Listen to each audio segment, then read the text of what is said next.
जय भीम दोस्तों।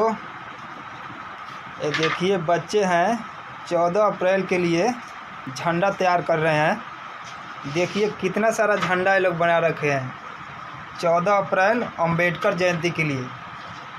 कम से कम 500 से ज़्यादा झंडा ये लोग तैयार कर रखे हैं। ये दोनों बच्चे देखिए, एक इधर लड़का है। क्या नाम है आपका? इधर बताओ। मंजीत कुमार। आपका क्या नाम है? शशिकांत जाटव। देखिए दोनों आदमी में इतना लगन है, जय भीम का झंडा तैयार कर रहे हैं। दोनों आदमी ज़्यादा से ज़्यादा झंडा बनाने के लिए प्रयास कर रहे हैं। देखिए इतना सारा झंडा ये लोग बना रखे हैं।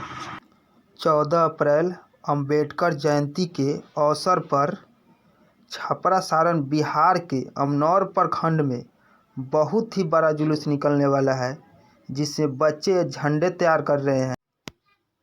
आप लोगों से अनुरोध है कि इस जयंती में आए और जयंती को सफल बनावे। जय भीम, नमो बुद्धाय।